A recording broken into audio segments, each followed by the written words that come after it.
Alright, welcome back. This time we move on to the final album in the Kiss discography. That, of course, is Monster, released in October of 2012 and produced by Paul Stanley and Greg Collins. Kiss bows out with their final record in discography with a mediocre album. Okay, look guys, I've given this album multiple times, multiple listens, multiple times. There's just nothing for me on this album. I'm sorry. I don't hate it. All right, it's not like Crazy Nights level of hate, but this is just very, very, very disappointing for me. I know a lot of people don't like this album, and I reserve judgment. Obviously, I wasn't oblivious to the criticism, but I'm like, hey, something. Let me go in and see for myself, right? So I gave it a few listens and. Most parts utterly forgettable, and the rest of it is just mediocre and downright disappointing. Again, I don't hate it, but it's just I can easily live without it. If Crazy Nights is my least favorite Kiss album, which it is. This is like my second least favorite, okay? But hey man, we'll see what happens with Kiss, right, when it comes to the discography, because you bet your ass they're going to be the forerunners when it comes to an AI-created album, right? And if they do do that, I won't be reviewing those albums. You can mark my words on that. But yeah, it is pretty disappointing that their last album I just don't really care for it, honestly. I know like a big criticism. Oh, if you guys can't tell by now, I said fuck it to the notes, alright? I'm just shooting from the hip like how I did for the Crazy Nights, though. I'm not going to be as batshit Alex Jones crazy as the Crazy Nights video, okay? But here, I'm just like shooting from the hip, so if this is like a sub 10 minute video, well, perhaps you're welcome, if you really hate this album, you're welcome, right? But, anyways, it is kind of sad seeing for Kiss, 20th album, the end, and they just kind of go out on a whimper. Obviously they go on for years more for touring and stuff, but discography wise, there's like the 12 tracks, really only 3 stand out for me. That's the first track, Hell or Hallelujah. I do think it's a decent Kiss song, it's kind of rocky, I like it, but then, come the next song, I'm kind of like, oh, fuck me, the other song I thought was interesting was Freak. Kind of sounds like an outtake from Lady Gaga's Born This Way album that, Kiss just picked up and then like remixed to fit their style and formula. That was kind of an interesting song. And then the other one, which for me easily the best song on this album, is Take Me Down Below. It's like, holy shit, you guys finally figured out what you should be doing, right? And making a really, really good song on an album. But unfortunately, that's track 11 of 12, so you're almost 40 minutes into the album, and at that point, is it really worth it? I don't know. But, most of the other songs I think are just rather forgettable. There are some that I think are just rather bad. Eat Your Heart Out, brother, that intro, those 15 seconds of Eat Your Heart Out, I'm like, fuck me. Overall, man, this is just, compared to Sonic Boom, this is just like an unsatisfying hand job, because for Sonic Boom, I really, really liked it. Hell, I'll even say I love that album, okay? I think it's pretty damn underrated. They went back to the 1970s simple Kiss rock and roll sound. Obviously, I've said this multiple times. I wish that it would have done something different instead of mulching over the same stuff. But at least they were able to recapture that sound and style and do it correctly and, achieve in that remark. And again, it's an album that I really, really like. This one, it's kind of like, the 1970s simple rock stuff, but a lot of the tracks is kind of like, I don't really know if that actually qualifies, because some of this doesn't even sound like something Kiss would have made at that time. So it's like Sonic Boom, right? Like the band takes Sonic Boom, but then they shove crayons up their noses, and then it drives into their frontal lobe, and they lose 50 IQ points, and you get Monster. It's like Homer Simpson in that one Simpsons episode, right? Obviously, but when it comes to criticism of this album, though, a huge one is the production. A lot of people really do not like the production. I do think it's kind of bad.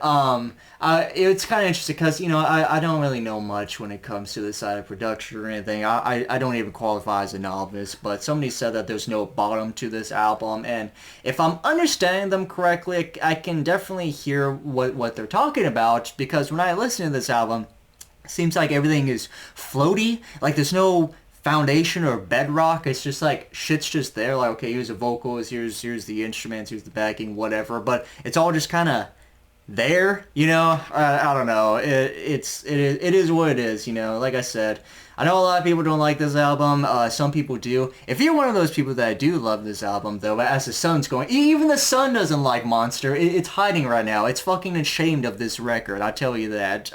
But hey, man, if you're one of those people that do love Monster, that's awesome. Again, I reserved judgment going in, but it was very hard not to see the seemingly overwhelming majorities of opinions that this album really isn't that good, and unfortunately I ended up falling into that camp.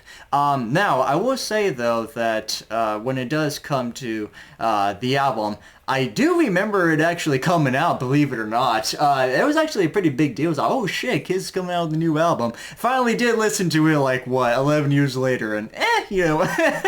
But yeah, you guys can let me know what do you think about Monster. You know, obviously this is a very short video. There's just really not much to say about this. Look, it's like, okay, I either spend the 3.5 days of note-taking on an album that can give fuck all, and then, like, everything's just going to sound the same. It's just mediocre, mediocre, mediocre, you know, maybe some stuff that I do like, but otherwise utterly forgettable, or I just shoot at the hip, tell you what it is I have to say, and, you know, we just go from there, right? So, yeah, I copped out. I took the lazy way out. I do want to say this though. There were two things though. One was I remember reading a quote from Paul Stanley, which I actually did kind of feel bad about when I was reading it. Okay, he said like something along the lines of when he was creating this album, like, I think like question would be from interviewers and reporters like, oh, you guys going to be making more Kiss albums? And he would kind of go back to this like, okay, you know, for Monster we spend like a lot of time on it. You put so much energy and effort into it, and then you come out with the album, and then, you know, people, you know, somewhat reject it, right? And how it's very, very, you know, heartbreaking and devastating, whatever, you know, insert emotional reaction to that, right? Which, you know, when I read it, I'm like, oh yeah, that's kind of sad, you know. But hey, man, you just gotta realize, hey, man, art's art, and, you know, not everybody's gonna love it. Perhaps you yourself as the artist really did love the craft that you created, but if the overwhelming opinion, or just things that you do see go against that, then, you know, you do have to take it, and instead of just kind of, you know, bowing out, how about just come out with another album that really does take some of the criticisms and, you know, the pros and cons of things, and really do come out with another album that perhaps could be a lot better, right? There's also another thing too. I know like Gene Simmons says this a lot with this whole modern day age of making albums to where the money's not really there. You know, you gotta put money into an album, and it's just like a net negative when it comes to profit. You know, you're not making money off of records because nobody buys albums anymore. I see where he's coming from. I see where the band's coming from. But from Kiss's stance, like, do you really need money at this point? Come on, really? Like, 50 years from like, you know, their first album. Do we really need money at this point? No. I would have really loved her for maybe one or two more albums, or like hell, even after they were done touring. I would have loved to have heard albums from them, but that are not AI created, which I guarantee you that that's actually going to come out. So, you know, I do understand where they're coming from in that regard. Like, what's the point of making an album if you can't make money? Because, you know, obviously, yeah, a lot of people don't buy albums anymore. You know, streaming services such as Spotify, their revenue royalty sharings are pretty shit. So I understand that, but your Kiss, you know, I don't know. But anyways, you guys can let me know what do you think about Monster. You love it, you hate it, let me know. But most importantly, though, I do want to say that since this is the last album in their discography, and therefore that is the last time that I will be talking about a Kiss album, and afterwards I'll be making an album ranking. But most importantly, I just want to say thank you so much to everybody that has watched this series, whether you just started right now, whether you've been with me since the beginning.